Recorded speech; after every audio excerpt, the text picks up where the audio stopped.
But it's a very important factor, and it's an important factor in treatment.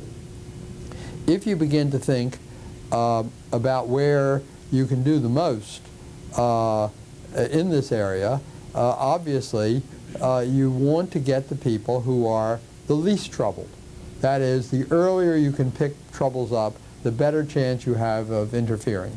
So that a great deal of understanding of what makes trouble is what we try to do. The most obvious of that is that, as I said, driving while intoxicated programs, employee assistance programs, anything that picks it up early. Now, the issue of education becomes crucial here. What do we consider education? And I think we have to differentiate between mini education and maxi education. By that I mean the actual education of schools, where you get people in a classroom and you're doing a drug education course, have been almost universally abysmal failures. They really have not worked.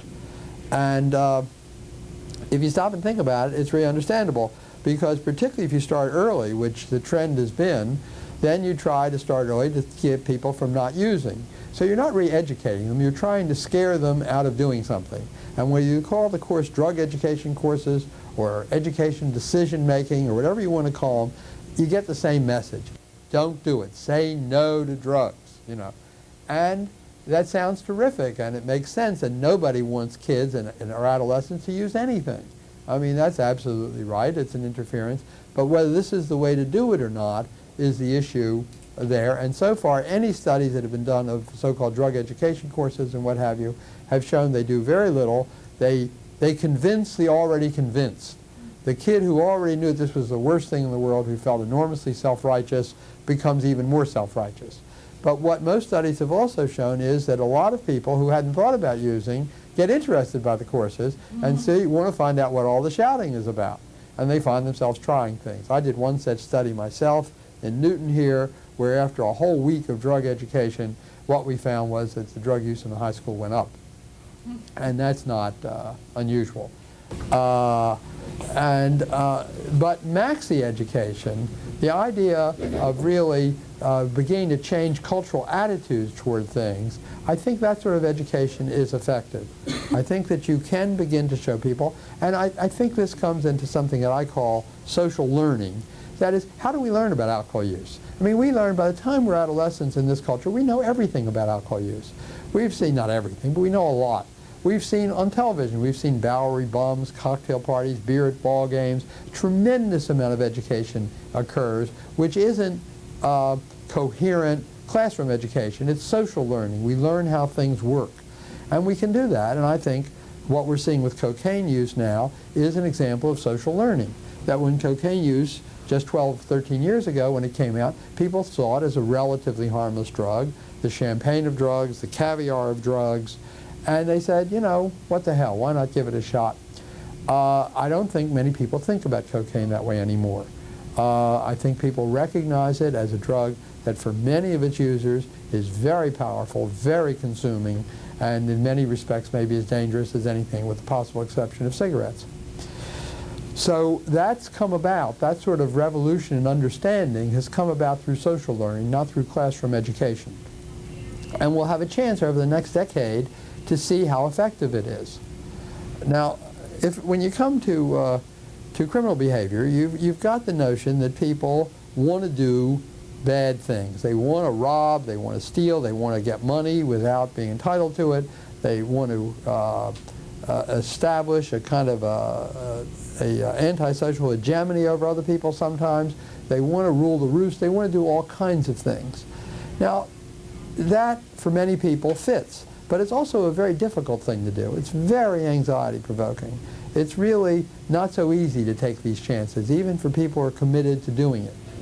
And of course, it is easier to do if they cloud their consciousness, if they find themselves more full of alcohol, more full of cocaine, more full of whatever drug, heroin, whatever drug is around, and these drugs have very different subjective effects.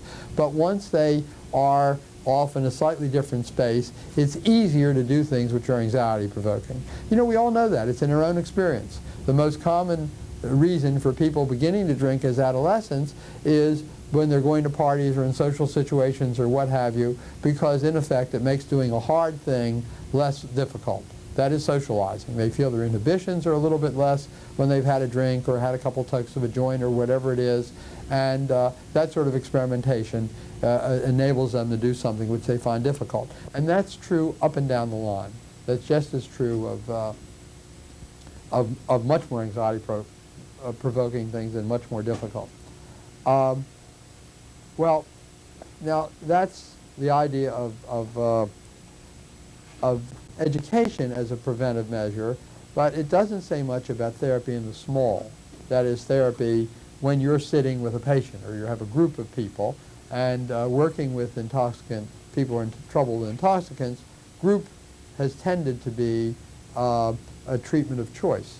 And I think it's easily understood. If you stop and think about the fact that denial is so prominent in any kind of use of intoxicants, I mean, this is well known and it is really true, that people who get involved with intoxicants, the use of those intoxicants become very dear to them. They really find it's important to them. They really like them. They don't want it taken away from them. So what do? They say, it's not a trouble. Yeah, maybe I use a little, which they tend to minimize with alcohol, maybe even maximize with drugs, but they want to get across that it's okay, so they don't actually admit to other people, and sometimes to themselves, that they're doing anything as much as other people think they're doing. Well, when you're one-to-one with somebody, and you're trying to say to them, listen, you're really in trouble with that, they say, no, I'm not, and you say, yes, you are, and they say, no, I'm not. And that's a little difficult. It's really much easier in a group, because in a group, you hear one person's denial, and you say, oh my God, that man obviously is not telling the truth. So your denial feels terrific to you, but somebody else's denial feels terrible to you when you hear it. So that in a group, you have much more capacity to begin to get across the notion from various people, not just the authority who's saying you aren't, but other people saying, look, you're not really looking at it the way it is. That's not the only advantage of groups, but it's one of the major. The other major advantage is the issue of testing. One of the things about being in trouble with an intoxicant is the enormous sense of mistrust in yourself. After all, your internal controls are not working. I mean, when people use intoxicants, they don't want to become addicted, except in very rare instances. They want to be able to use it in a way that works for them. They can get out of the intoxicant what they want and stay out of trouble. But they've begun to lose that sense that they can do that. The intoxicant has taken over. I read in the paper just yesterday this athlete who's playing for one of the teams, I forget which, a man named John Lucas, who basketball player, who has been through two periods of drug rehabilitation, is now back and apparently is back in shape and playing well.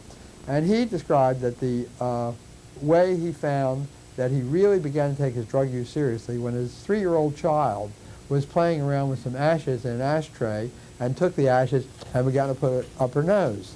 And he realized that he was so much out of control that he was snorting coke in front of her, and she was imitating him. And he no longer really had enough control to go off in the bathroom and do it by himself. His controls simply weren't working. And that gave him some sense of what was going on. Well, when your controls aren't working, you look for external controls. You look for the outside to begin to give you a hand with it. Well, that sounds terrific, and it's a good idea. And all of the clinics that we talk about are based on the notion of providing a certain amount of external structure. But then you run into the issue of how much external structure.